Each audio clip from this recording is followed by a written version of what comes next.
What's going on, ladies and gentlemen? Welcome back to Force Strategy Gaming. More StarCraft 2 commentary for you today. This matchup is going to be between NaDa as our Red Terran player here in the upper right-hand position on Xel'Naga Caverns. Then down over here in the lower left, we do have Complexity's MVP Dongray-Gu. Also, as we can see here, DRG, because Dongray-Gu does not fit, but yes, Blue Zerg player Dongray-Gu here in the lower left of Xel'Naga. Red Terran NaDa in the upper right. It's going to be a wonderful, exciting TVZ. I'm looking forward to it. Both of these players absolutely excellent, and I'm really excited for this commentary. We can actually see Dongray-Gu moving across the map right now with his Overlord. Certainly risky. I will be interested to see where he decides to place it.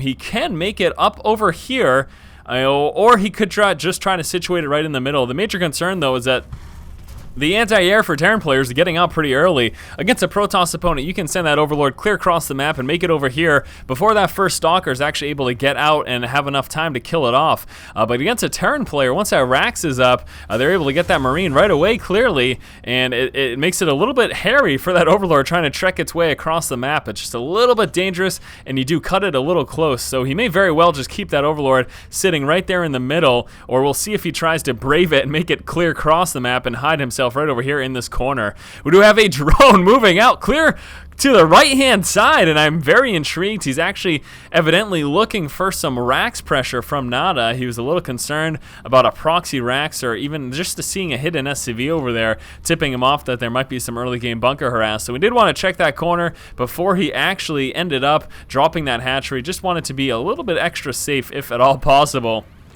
Dongray-Gu also right now dropping that spawning pool, should be following that up with the extractor. Now he may hold off and just go mineral heavy early on, allowing him to drone up a little harder, but no, never mind. Here's that extractor, so he will start to work his way up and get that Vespene out so that he'll be able to get that metabolic boost. Now we can see Dongray-Gu right now with the Overlord will be scouting out the scouting SCV moving across the map, so now he knows exactly where the SCV is and its timing. This will allow him to respond by pulling down with a worker himself, as we can see here, and this will allow him to scout out to see if there is in fact any bunker harass going on. He just wants to keep eyes on that SCV at all times. So very nice Overlord placement there, allowing him to see what's coming when, and look at that, now spotting the Marine as well. So because of Dongray-Gu's placement there of the Overlord, fully aware of the pressure that's coming on, or lack of pressure, as we'd actually like to say, because there really isn't much going on right now.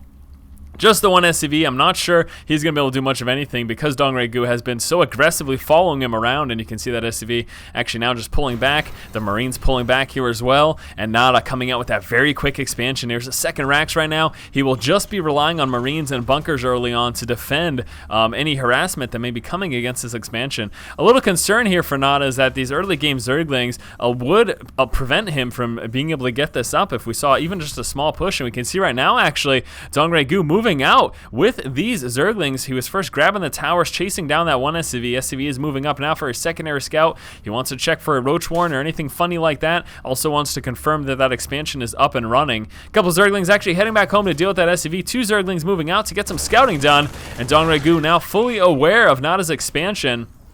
Enough Marines to be able to shoot back that small amount of Zerglings, though. We got more Rax coming out for NaDa. NaDa now sitting on a total of 4. Still no refinery coming up, but either of those Vespene geysers. So again, just going Marine heavy early on, relying on Marines and bunkers. He may actually also rely on some early Marine pressure just to try to keep Dongray-Gu at bay. We do have a few Zerglings. We'll actually be moving up and trying to just do a little bit of damage. Don't really expect them to do much, but he just wants to see if he can poke and prod and even get a shot or two off on that command center. You can see already just down a little bit. Taking a little bit of losses there, very close to losing that Zergling. Dongray-Gu managing to pull back, and some nice micro. The injured Zergling moving him to the front and getting some healthier Zerglings in the back, so even if NaDa had gotten an extra shot off, he wouldn't have killed off that one Zergling that was already at low HP. Bunch of creep spread going on for Dongray-Gu right now. He is at the moment just sitting with that one extractor, and as you can see, there are no guys on that. He is going, again, mineral heavy early on, allowing him to drone up a little harder, especially now that he has that metabolic boost. He's feeling comfortable with just these Zerglings, and here you go, Zerglings moving across the map. We got a couple sitting over here. At the exact same time, we've got a Marine force right now moving out for NaDa, and look at that responsiveness. Dongray-Gu pulling back. He sees that the Marines are coming. He does have 2 Queens prepared to engage us, as well as those Zerglings, and there we go. We'll be trying to get us around with those Zerglings moving to the backside, allowing those queens to push forward to do a little bit of damage. More Zerglings moving on up, and very nice surround there by Dongregu, getting a full surround on NaDa's forces. That was a little painful there for NaDa. As you can see, economically, he's a little bit behind right now. Definitely didn't want to take those losses, and now the Zerglings mounting up for a counterattack, and Dongregu getting ready to push forward. We get a small group of Marines right there, and he's trying to push against it, but the Marines will wedge themselves in the corner, and they should have no problem taking out those Zerglings. Very nice positioning there by NaDa. Zerglings actually moving back to try to engage those SCVs, just trying to get a few kills off. He has only killed off one SCV so far. He has lost a few Zerglings there as well. Now with this bunker up, going to be a little more difficult for those Zerglings to push up at this angle. They do still have the opportunity to move over here, but as you can see, those Marines are prepared for any engagement at that angle. Incredible creep spread here from Dongregu. He is sitting with 3 queens right now, so the 3rd queen up here used solely for creep spread. Dongregu with map control at the moment. He just has far too many Zerglings for NaDa to currently deal with. He's still sitting pretty Marine heavy, just finally coming out with that factory to get those, to work his way up to medevacs and possibly move into some tanks as well. Zerglings trying to move in and do a little bit of damage. Almost killed off that building SCV at that bunker, and we do have that stim pack coming through over here as well for NaDa. Lots of Zerglings in an aggressive stance right now for Dongregu. Again, that consistent creep spread, really unbelievable. He's still just on those 2 bases, and he's just massing up Zerglings. We are going to see Dongregu push out very Zergling heavy. He's got the Banelings coming through as well. So many Banelings, 18 Banelings morphing in right now. Dongregu is getting ready for a very strong push against NaDa, and how is NaDa going to be able to defend? He is getting the tech lab right there on that factory. Also coming out that starport, and here comes that tank production. Obviously wants to get that siege tech as well. Tanks by themselves not going to be very strong against the Speedling Baneling heavy force. He needs that siege tech, allowing that splash damage to protect those Marines against the heavy forces, but Dongregu still just on those 2 bases, obviously being a very strong aggressor right now. He's getting ready for an incredibly tough push to move out against NaDa, and I'm not sure how NaDa's going to be able to deal with this. This will be very difficult for him. Lots more Speedlings and Banelings still in the works, and Dongregu is waiting till he reaches a critical mass, and here we go. Banelings moving forward first. Speedlings getting ready to get us around as well, and here we go. Some nice split of those Banelings. Going to be allowed to do so much damage. Those SCVs are gone. See you later.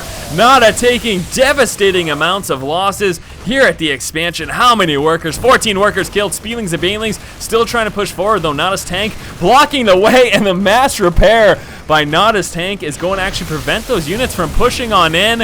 Unfortunately, just does not have the damage working his way through, and finally enough splash damage allowing him to take out the tank, do a lot of damage to those racks, and NaDa's in a very tough position, losing a total of 22 workers thus far.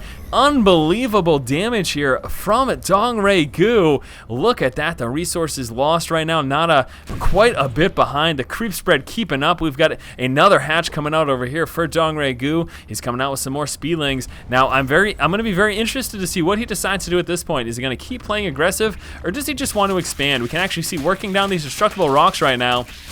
Dongregu in quite a dominant position indeed. The only chance really for NaDa is if he manages to push out and actually do some damage. Now he can do this multiple ways. If we see a medevac and some dropping, that would certainly be quite effective. As you can see, just the one medevac right now for NaDa, and he is actually moving out across the map. But look at this with the tower. NaDa, that's a little bit of a mistake indeed. He should have assumed that Dongregu had that tower and would have been able to spot this. And as you can see there, Dongregu fully aware of the fact that this medevac is coming. This is going to allow him to respond accordingly, and he again really should have no issue against just that one medevac. Speedlings moving down. We've got the queens getting ready to snipe down that medevac as well, and this is really going to be a tough situation for NaDa. I don't think he's going to do any damage, to be perfectly honest with you. And look at that, realizing he's been spotted, saying, hey, you know what, it's time to pull back. That was a really big mistake. NaDa should have just sent that medevac right over here along the backside. I guess his other concern, though, is a lot of times you'll see Zerg players situated in Overlord right around here to spot for that very dropping. So maybe that's why he decided not to do that and decided, hey, just to risk it and push it across and hope that Dongregu didn't have control of the middle. Now we can see NaDa setting up shop right now, finally getting some siege tanks. That's a very important splash that he needed against those Speedlings and Banelings in that first push, but that was an excellently timed push from Dongregu, and he was just able to do way too much damage for NaDa to handle. NaDa losing the one Marine right there, trying to do a little bit of a micro there with the Marines in the medevac, but Dongregu not having any of that, all on top of it. And look at his creep spread. We're 13 minutes into the game, and Dongregu is already almost right outside of NaDa's expansion. This is so troublesome right now. We've also got an expansion over here for Dongregu. Dongregu about to take that high yield.